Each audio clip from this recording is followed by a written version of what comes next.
Welcome to Thisdaylive, the Sunday talk show, where we discuss all things political, bringing you the top stories locally, nationally, and from around the world. I'm Ruben Abati, and Thisdaylive begins now.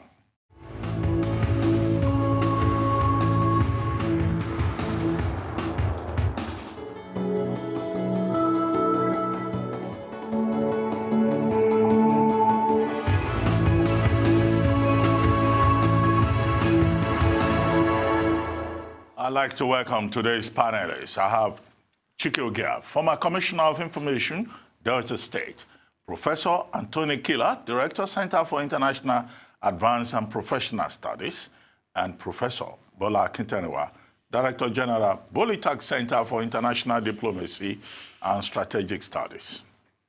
Well, gentlemen, good to have you on the program. Good to be here. We miss Yemi Adamolekum, but she'll be here hopefully next week.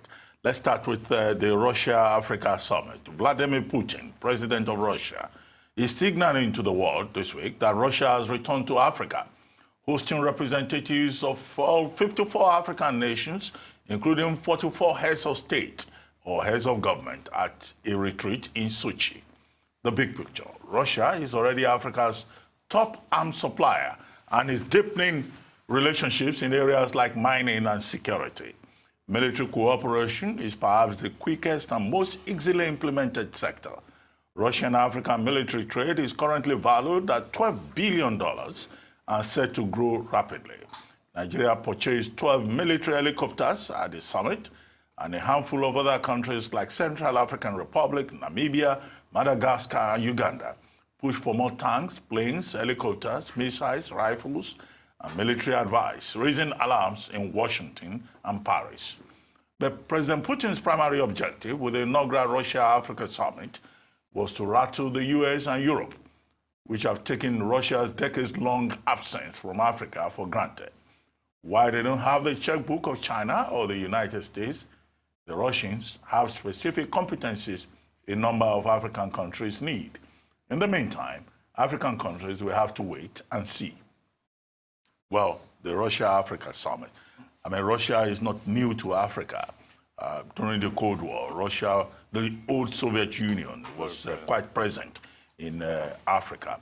But now you have this Russia-Africa Summit with Vladimir Putin trying to fill a gap that had been created by President Trump's, uncertain foreign policy approach, either to Africa or to Asia or to the entire world. It's isolationism. And then, of course, the European Union is in turmoil. There's a crisis with Brexit. So there's a big opportunity for Russia, often regarded as a rogue nation with regard to international standards, the rules of engagement. So what is the implication? Nigeria has gone there to sign agreement in many areas: security, education, health, wheat production, aluminium smelting company of Akwa Ibom, and also the Ajaokuta Steel Company. And the president is back in the country. A few days ago, we had Professor Akintanewa on the morning show, where he took a look at it. I'll still come to him, but first, let me start with you, Professor Killer. Well, Africa, Russia, three things comes to mind straight away. One is that Russia is coming back. Russia taking the place of the old Soviet Union. You rightly said, Russia as a inheritor of the Soviet Union is not new in Africa, so they know what they're doing. This is a country that has a tradition and records. They don't do things haphazardly, so they're coming back. We must also say immediately, Africa was waiting, we wait and see. No, Africa is the bride. It is now up to Africans to decide what they do with it. With the idea they're being courted by China, they're being courted by Russia now. The West has never left Africa, at least not totally. So it's up to, again, Africa has a choice. They're hot now, so Africa needs to decide what they want to do. Nigeria should be leading. It is interesting to note there that most of the agreements that were signed, Russia invited Africans, and they prepared a menu for them to buy. So they sell arms, they sell infrastructure, they sell everything Africa needs. There were also nuclear deals with Nigeria and Rwanda. Signing on there. So you can see a very deliberate attempt, very conscious attempt by Russia to manage the narrative. So you can see that this is not something they decided a month ago or just decided to do. It's something that has built up to catch the train and go into. What we shall wait and see is not how it plays out for Africa, but how Africans react to this situation, how they manage this expectation and the attention that they're seeking. I think overall, this is one trip, at least we come closer to Nigeria, that we can actually see, at least in theory on paper, what the Nigerian administration has gone to achieve there. You know, you can sort of count them, unlike before where it was vague. And sadly, I think this is more credit to Russia than to Nigerian Africans, because what they've done, if you read the foreign press, and Professor Akintarewa is there to confirm that, if you read the foreign press, is that Russians had an agenda which you don't need to be inside Kremlin to know what they had. It was clearly stated that this summit coming on, these are the things we want to achieve. They want, the old saying, a place in the sun. That is what they're looking for, and that is what they're going for. Discovered Africa, the last frontier. Africa. Yes, yeah, the renaissance of Russia and Africa. What do you think? Yeah, for me, I mean, Prof has basically stated it. It's a pity that, like Prof said, this was one trip that the press was already saying, what was the president doing? You know, stay at home, stay at home. And most of the people making such comments they don't even understand what is going on. Look, they make those comments. The president does travel. Yeah, exactly. They make those comments. Hold on. I have the floor. They make those comments based on the background of what has been happening. Yeah. When, like he said, they don't see derivables and they don't see a clear agenda of what these meetings are all about. But for the first time, like he said, in fact, for me, there's just one thing I want. And if that can be done, it is a game changer of a lifetime. Yeah. If Russia can come back and put life back to Ajaokuta still, look, you see, the day I went to Ajaokuta, and that was many years ago, I was still working in the presidency then. That was, I think, 2001 or thereabout. I wept for Nigeria when I saw what I saw at Ajaokuta still. And I don't know how many Nigerians have been to that place. You need to go to that place to understand what the people, but what the people that sat down and crafted this thing was all about. Yes. That was supposed to jumpstart our industrial revolution. It was right there by the bank of the sea. The pellets will come in. They built everything. Oh, you know, the rail infrastructure from Ajaokuta to Alaja and everywhere else. And you need to see the size of this project. It's a town. Ajaokuta is like VI, Ikoyi, everything combined, you know? And so for me, that is major. Again, like you said, I don't know whether we are beginning to see a second scramble for Africa, you remember?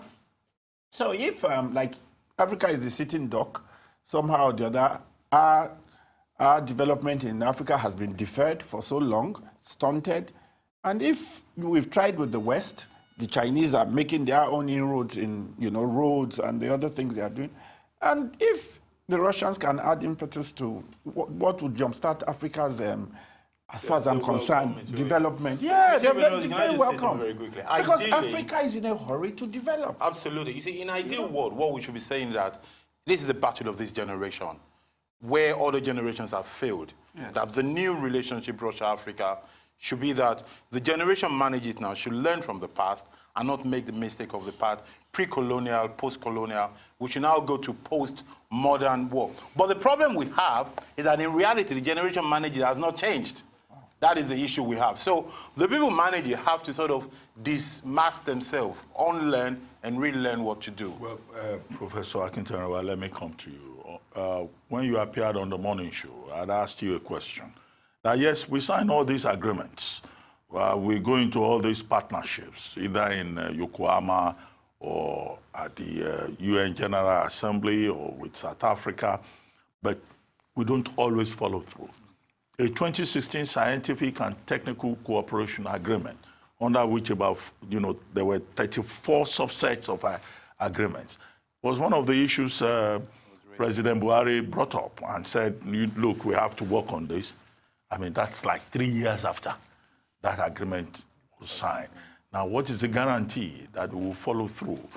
do African countries, if we stretch it out beyond Nigeria, do they have the capacity to see through some of these agreements? Maybe, Rwanda, given the quality of leadership they have there, but generally, continentally, what do you foresee?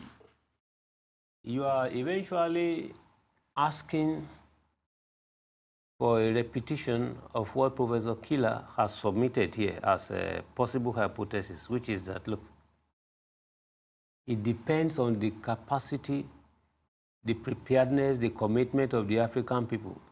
In other words, the extent of bargaining power to be able to make the Russian government commit itself truly, all right, to the various agreements done. But let's begin the discussion from the level of wait and see, which Professor Killer alluded to in his own submission, and for me to also agree with my brother Ogia. You cannot appreciate Franco-African, Russo-African, Indo-Africa, Sino-African, all the summits, without looking at how we now perceive Russia, and how Russians perceive African. During the civil war in Nigeria, the Nigerian government under Yakubu Gowon asked Americans, the Europeans, to sell weapons, arms, to fight in the civil war. The British, the Americans refused in the beginning. Then Yakubu Gowon turned to the then Soviet Union. And in a jiffy, the Soviets responded. That sent a signal to the Americans, the Europeans, that, look, the vacuum they have created, the Russians were ready to quickly, occupy the shoes. So this time, we know it's a Cold War, but now another Cold War is emerging. Yes. And that is what has prompted the Russians now also to look at the vacuum already existing to come and quickly occupy. Now, when you look at the capacity to implement, I would say the capacity is there. As I did say during the morning show, that, look, our problem is not capacity. Are you saying that there is no Ruben Abati in Nigeria, a PhD holder? Professor Killer. Prof, we'll take a short commercial break at this point, and then we'll return, and the conversation will continue. You're still watching Thisdaylive, the Sunday talk show. Don't go away.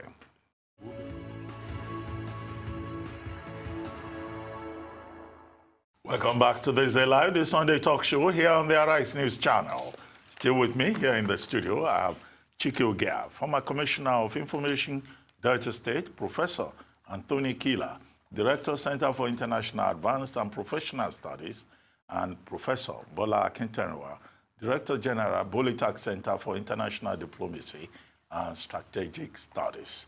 Now, Prof, you were making a point about I was trying the engagement with Russia and the fact that, according to you, that the problem is not a lack of capacity. Yes, I was saying, for as long as we have a Ruben Abati, Chike Ogia, Killer, experts, specialists, they are bound in Nigeria. The issue is madmen.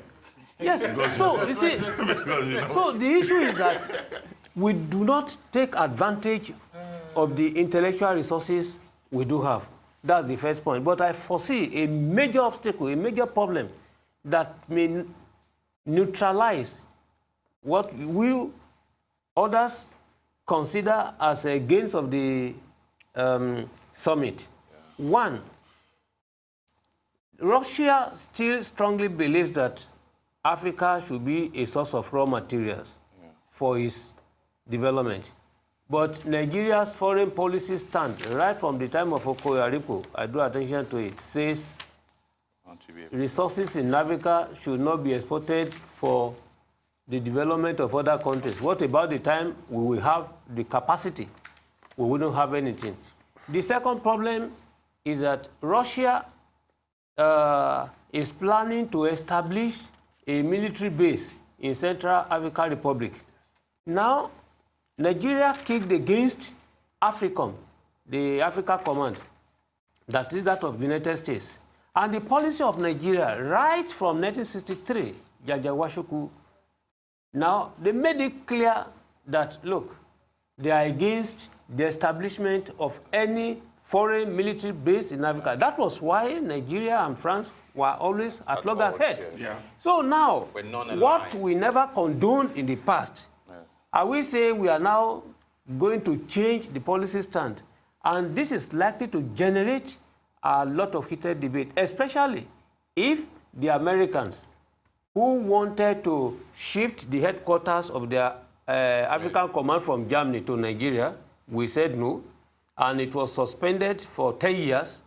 I think this year should be the 10th year. Yes. Now, I don't know how we are now going to be in a position to begin to acquiesce to a Russian military base in Central African Republic. And this has the potential of seriously impairing the relationship between Central African Republic and France. Very good. Yes. You know, the Americans in particular are not comfortable with, say, Nigeria's relationship with China. Yes. And when we reach out to the Chinese, yes. You know, we paid for it, you know, one way or the other, in terms of the support we were getting from the Americans with the fight against terror. Yeah, but this is not the occasion for that subject. But you can look so at that it we don't. Yeah? You can look at it differently. Yes.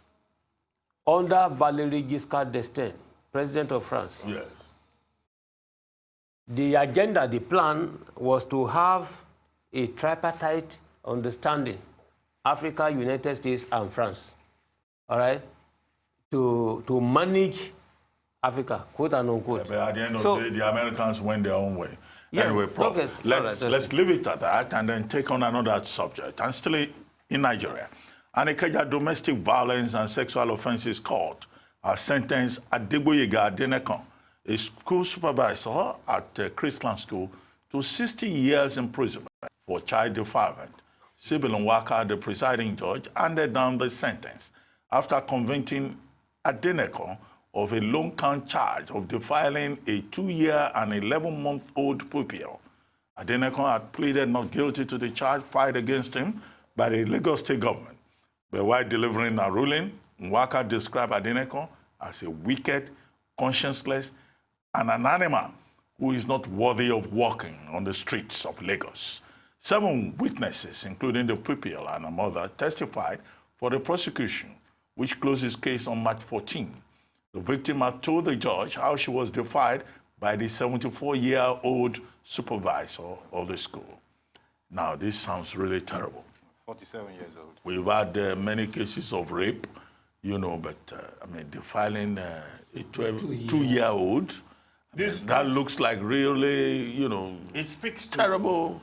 It speaks to what I studied for my first degree. You know, I have a BSc in psychology, and there is a course in psychology which is 47. actually dedicated, dedicated to sexual dysfunctions, perversions, and all kinds of things.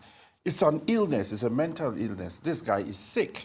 And the truth is that they come under the general categories of pedophiles. You call them those that derive some kind of sexual pleasure from little children.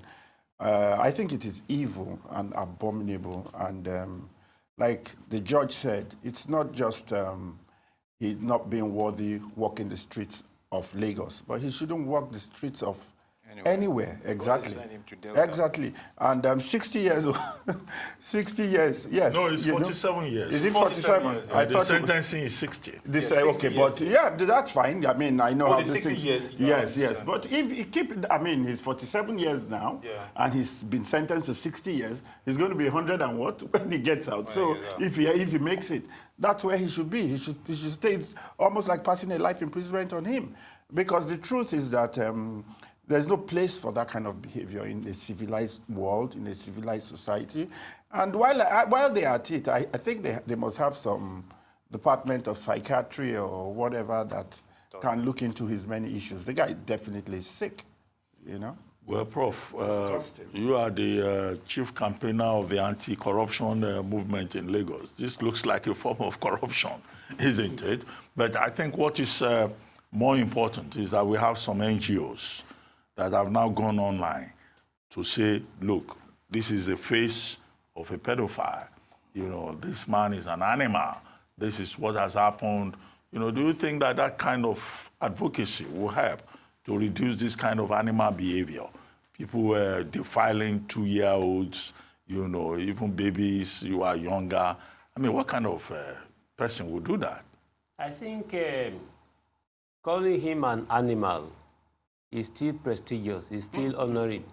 You know, why did Olusegun Obasanjo talk about this animal called man? This animal called man. Now, to say he is not fit to trek to walk on any street is unnecessarily, you know, looking at him as somebody.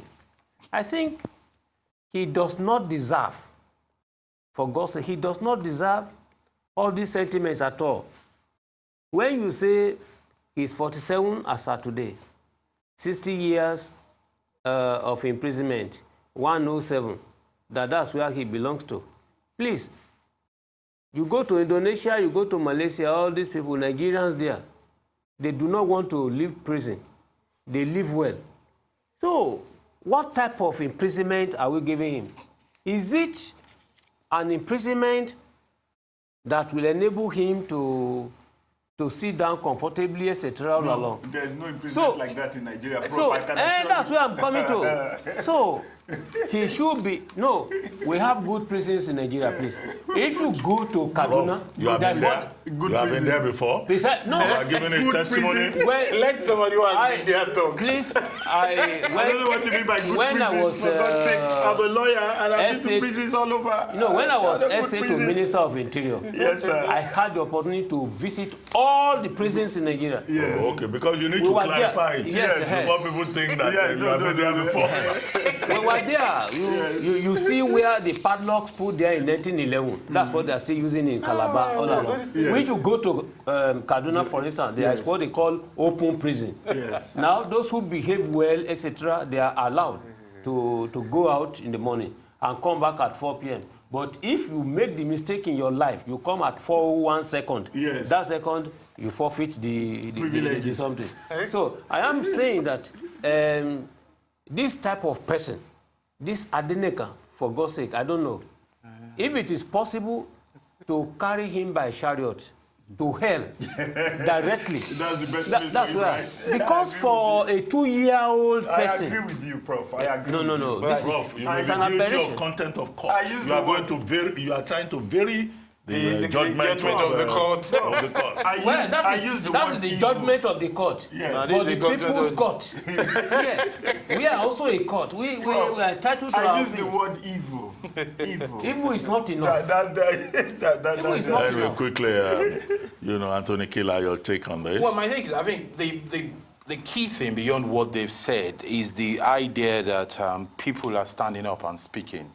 The family, the court of law, and they'll be able to get a judgment, because this very sick, vile behavior and conduct in our society will only be contained if the society gives a voice to the victim.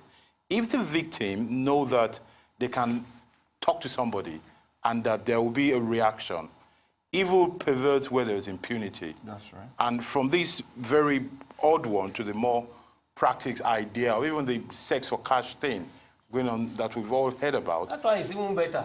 No, don't say it's better. It's better than 2 years. No, Prof, this is where it starts. You see, this is the 18-year-old. No, we must agree. Condone Any form of abuse, any form of misuse of power on authority, whether it's a 60-year-old girl or 2 years old. Sex for grades. Yes, it's not. It's all bad. It is something that is done without the Nobody consent. should use their power. Without the consent. In That a is free the point. society, nobody should abuse any other human being. That's right. That is the key thing. Well, we'll take another topic. Still in Nigeria, the Central Bank of Nigeria has ordered lenders to stop participating in its open market operations auctions on behalf of local corporates and individuals.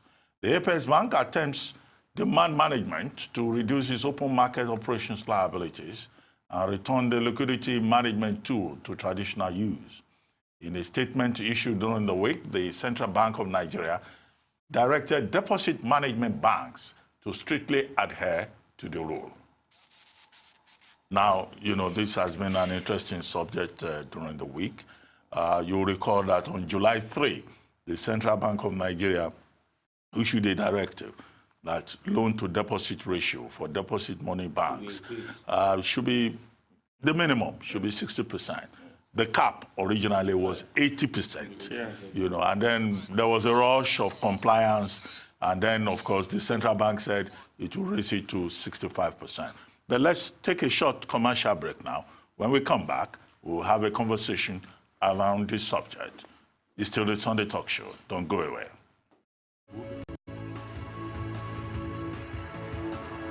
Welcome back to Thisdaylive, the Sunday Talk Show here on the Arise News Channel. Still with me in the studio, I have Chike Ogea, former Commissioner of Information, Delta State, Professor Anthony Kila, and Professor Bola Akintenuwa, Director General, Polytech Center for International Diplomacy and Strategic Studies. Now, before we went on break, we were talking about, the directive by the Central Bank of Nigeria using the open market, operations, which is a liquidity management tool.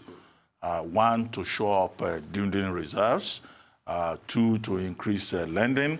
And then three, to mop up liquidity within the system. But, there's a contradiction that has been observed here. At the same time, the same Central Bank of Nigeria is keeping monetary policy rate, cash reserve ratio, liquidity ratio, all at the same level, and it's at the same time asking the banks to lend. So what the banks have done is to just work around it. Absolutely. They started issuing, giving loans out to people who will take the loans into government securities and, government bonds and treasury bills. And at the end of the day, they just collect arbitrage, a win-win thing for the investor and also for the banks. Well, so what the central bank has now done is to say, no, do not do open market operations with individuals and local corporates. But will it work? Is it sustainable? Is that the best way to go about it? Chike, you do business with the banks. So what do you think? Like you rightly said, it is clear. It's like tying a man's legs and then pushing him into the river and expecting him to swim. How does that work, So obviously, like you said, since they keep all those other rates at, at par, and now you want to boost lending and increase liquidity in the fiscal system, it won't work, definitely. But then the flip side of the coin that I think it is what the objective of the central bank really is to be able to attract foreign direct investments. They are saying sell these treasury bills and all that, attract companies from outside, attract multinationals, let them come and invest in these bills and let them bring their own money in here. And that obviously will stimulate the growth and help our own financial system here. That's exactly what I think they want to do. But I don't think in achieving that, then they should, like I said, stifle local corporates and investors in Nigeria. I think they should also be given an equal chance to be able to invest. No, what the CBN wants is lending to the real sector, to the mortgage sector, to SMEs, mortgage sector to manufacturing, That is a word I don't. To generate activity. Prof, what do you feel? Mortgage and Nigeria. Please talk to me about that. They don't really rhyme together. But SMEs will rhyme with it. SMEs should rhyme. You see, the problem we have is that, one, the CBN is too present. Wait, the central bank in Nigeria is too present, is too involved. The central bank should do policies that stimulate, that reward. The idea of the central bank going to regulate directly, from import license to giving forex to this or that, is too present. Now, you cannot, by the way, what they're doing is full of good intention. I can see it. Overall, what they want to do is generate lending. That's right. Which makes sense, which is needed. But the problem is that the banks and other entities that can lend have other things that attract them rather than doing lending. And the central banks cannot force them. You cannot force people to use their money for what you desire just because they operate in your country. Because there are risk considerations to be taken, and these risks are not taken care of. If the central bank wants to help, the central bank, in my view, the ideal governor of the central bank should just focus on 2 or 3 things. One is to try to defend the purchasing power of the currency as much as possible, make sure it's stable, then guarantee investors and lenders from risk as much as possible by having systems in place where people cannot take money and run away. But then it has to be attractive, because on the other side, if you now have investments that are tempting the same lenders, of course they're going to find a way to go around it, to do it. They have no real incentive to do all that. Now, the mortgage you talk about, it is things like that. Chikoge is right when he says, look at it, mortgage and Nigeria does not rhyme together. Because there's no incentive for people to do mortgage. Retail? Yeah, retail can rhyme, but again, you have to tie it to something else. You know, if you want to help Nigeria, you know what we should do? Some people are working on it already. They should incentivize lending to retail and SMC to made in Nigerian products. That will make a lot of sense. It's a complex thing, but it's very doable. That is the kind of big ideas that they should be looking at. Now, I think the central government, the CBN, as we have it for the past 10 years or so, has been more tactical than strategic. We need to sit down and look at the big picture and say, 4, 6, 12 years, what is it we want to do, and move on doing it that way. We have bits of ideas. The Bank of Industries, things there, doing a bit here and there. But there is no big organic picture of what you want to achieve. And you know why we have this problem? Part of it is human capital. It's not that we don't have them. The problem we have is that when we name governors of central bank, we don't know what to expect. In a society, when you name governor of a central bank, when you name economic advisors, without them uttering a word, you should know who they are and you have an idea of where their policy will be going. Because economics, everybody has a philosophy that guides. Fair enough. Obviously, the Central Bank of Nigeria wants to make sure that the banks, go to their original mandate of financial intermediation. Which is fine. Well, what we see, assisting development. Yeah, what we see is that these banks, they keep quoting, well, they have no interest to do it. frightening profits. Round tripping, but they are not doing their core job because of financial we're all intermediation. overtaxed. Everything that happens in the bank, they take money from it. That's what they should be looking at. Is that the source of their money? I don't even know. By the time you put all those monies together, they aggregate. Anyway, let's take another subject. They come together. And we're still in Nigeria. The MTN Nigeria has confirmed that it has suspended its plan to implement charges around the unstructured supplementary service data, USSD code, being used for bank transactions. The suspension came on the heels of the directive given by the Minister of Communications, Dr. Isa Pantami, calling on the Nigerian Communications Commission, NCC, the telecoms industry regulator, to ensure that the planned implementation of the USSD code charges are suspended. When asked if the federal government will stop the charges totally or review it downwards from the 4 naira that MTN had planned for 20 seconds, Dr. Pantami said the directive was for MTN to suspend the planned implementation and that details of how we will tackle the issue in collaboration with the CBN, the Central Bank of Nigeria, will be made public as events unfold.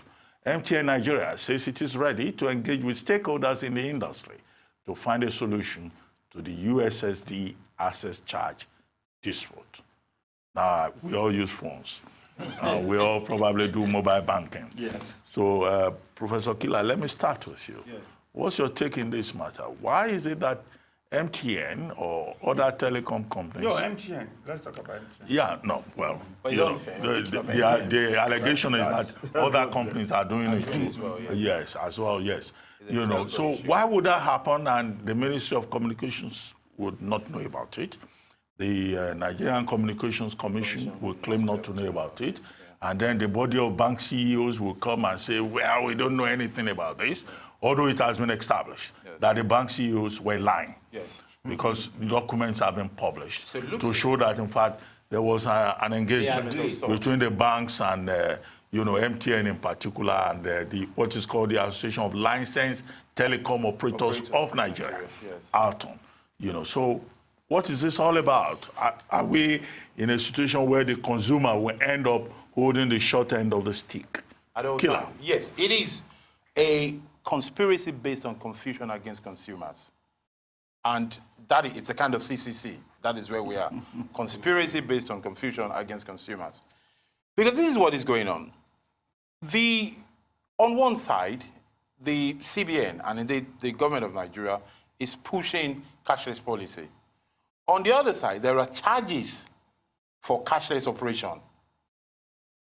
And that, of course, is a contradiction in itself, which is not clear. And most of the time... violation of the financial inclusion strategy. And we don't even have the infrastructure to do it. Then, on the other side, you see, and now we have a problem. You ask me how it is possible that people do not see the obvious, that they do not see the elephant in the room. Because the people governing Nigeria, and this goes beyond who's there today, there's a mindset. The people governing Nigeria and the policies that are made do not reflect the everyday life. If you govern Nigeria, living the way every day Nigerian lives their everyday life, you will notice the charges when you do it. And when you notice it, you will start to talk like a consumer and a citizen. Our problem is that most people deal like politicians or followers of politicians rather than consumers and citizens. Honestly speaking, you see, this is a microscopic example of what is wrong globally with Nigeria. Because we do not reason like citizens and consumers. We reason like ABC or PDP, or North or South, or Christian or Muslim. Rather than looking, maybe we need to identify, rediscover individualism in Nigeria to say, what is in it for me, and move that way. Now, there's been able to do this conspiracy because there is no consumer voice in the table. How can a minister, a commission, if government says that, we shall let you know as the things unfold? No, you don't do that. You sit down very well, you identify from A to Z what you're doing and what you're going to do before you talk about it. And if anybody lies, you have proofs. The beautiful thing about bank transaction is that they don't disappear. The audit trails are always there. You can always find footprint. Because for telcos to charge you, they don't come and take it from your pocket. Every amount that you've paid to telco, if you really wanted to do it, they can be audited and trailed back. And you know what? They tend to go through the bank and through the payment system. So there's no even point asking people. They should just audit it and say pay or stop. It's as simple as that. And unfortunately, there are too many people in this country who have specialized in the art of making the simple complicated for the benefit of obtaining nothing, or even making the situation worse. That is where we are. Well, Prof, let me come to you, because I know you use the phone a lot, and you must be concerned on behalf of consumers. I can identify a constant dynamic of political governance in Nigeria. Dishonesty. Dishonesty of purpose. The pillar of political governance is nothing more than, unfaithfulness, especially towards the government. Well, Prof, if you just hold your thoughts on that note, we'll take a short commercial break again, and then when we come back, you'll continue. We'll take a break now. It's still the Sunday Talk Show, Thisdaylive. Don't go away.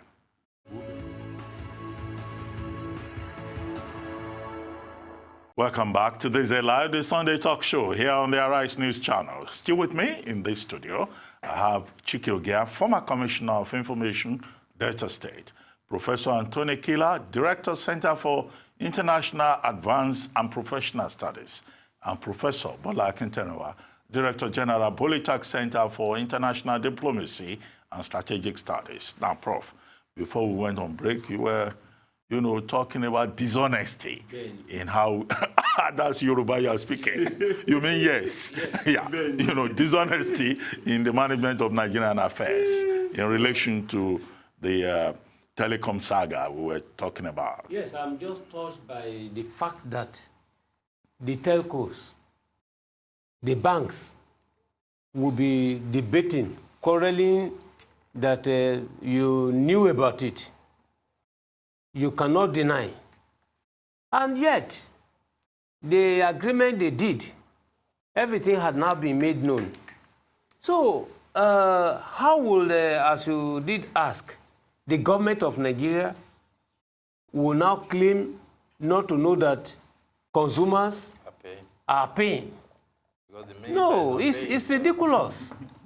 So when I look at it from various levels, I always refer to this 1994. Lateef Jakande was Minister of Works Housing. Government collected money from people, consumers, that they will give medium housing projects, all those things all along, give them allocations. We are in 2019, 1994 to 2019. They have not allocated, they have not refunded the money. So now I am saying that when we talk about consumers, USSD payments, Polaris charges 50 naira plus 2.5 naira on top tax. Everybody is paying this. All banks. So all bank, and no, the one that I can quote the percentage. That's your bank. Yeah, that's my bank. Anyway, Chike, let me have your take on this before we move on to our last story for today. The truth is, well, I think there is a lot of work. Let's go beyond the name. It's now the Ministry of Communications and Digital Economy, they call it. Yeah. Well. So I am expecting that ministry to work with the NCC and to really look at this aspect of our economy. Because this technology aspect of the economy is what should jumpstart and take us into a 21st century economy if we are serious. There are a lot of challenges there. Even like you said, you tax all these monies from consumers and you don't even give them the service. A lot of times, most of those POS transactions don't go through.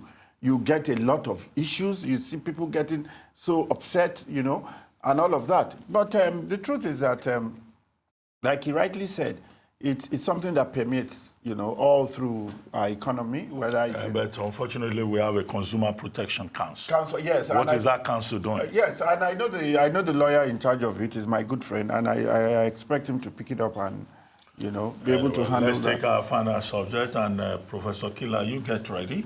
In the absence of Wale Gomez, who has a dual nationality. You are the closest person to the United Kingdom, where the leaders of the two British opposition parties unveiled a plan on Saturday to give Prime Minister Boris Johnson the snap election he wants, but only if European Union leaders delay Brexit until January.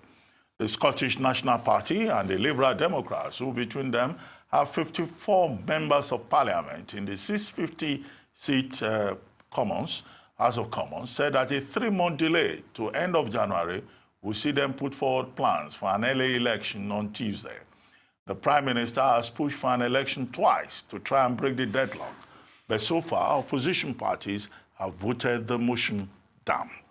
Now, under the First Terms Parliament Act, Boris Johnson will need 2/3, of the Parliament, about 340. To be able to get an election through. And he is saying that if, there's an agreement to an early election by December 12, then he will take the withdrawal agreement of the table because he doesn't want the extension till 31st January 2020. Now the SNP and the Liberal Democrats, they are saying, yes, they want an election.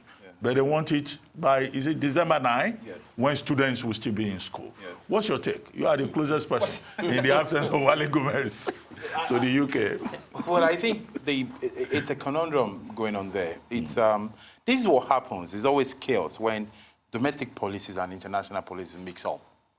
I explain further what I mean. You see, in the ideal world or in normal circumstances, the accepted practice, to use Professor Akintayo's expression, the accepted international practice is to separate the two so that we all agree on our international position, then we can disagree on domestic position. What is happening in the UK is that international policy and domestic policies have now been confused, are clashing, and there's always big chaos when that happens. So what is going on? Boris Johnson came to power to be the great Brexiter who would do it with or without a deal. Now, and that is a legitimate position, ideological position. Ideological position of the opposition says, no deal is bad for us. The no-deal people, they are a combination of people who do not want to leave Brexit at all, plus people who genuinely think a no-deal is bad. Maybe they want to leave Brexit, but the no-deal is bad for them. Yes. They say, we should get a deal. But overall, the feeling in the country is to Brexit. And Boris Johnson, who has come to power from the first day he came in, has been campaigning, is leading in the polls. So he feels that Parliament, and he's positioning himself as the anti-Parliament. Parliament is against him, but the people are with him. So he's pushing them, provoking them to say, if you don't agree with me, let's go and test ourselves. You go back to the Thatcher days, who rules this country? He wants to know who's in charge, who's popular. So that's why he's pushing for election. The other people say, no, this is not a matter of just election, at least objectively. Some people, it's not a matter of just election. Let us agree to the future of the country, then we can go and test ourselves. Some say no, they are afraid of election because they know they will lose and Boris Johnson will win. I think that fear is there. Some people close to the opposition party, I was in a conference call on Thursday, have said that they feel that they can actually win, if not the election, more votes once they start campaigning. Because in reality, they have not been campaigning. Boris Johnson has been campaigning in terms of policy and in terms of his speeches. So they think they can catch up on it. But you see, the problem we have is a failure of opposition in the UK right now. Yeah. Because the reason is that people do not trust Jeremy Corbyn as a credible opposition. And that is why Boris Johnson is still there. Well, I got the arithmetic wrong. 2/3 of 650 should be about 434. Yes, of it. Right, not 350. And 434. And then you see what happens. Majority. Yes. People tend to die of what give back to them.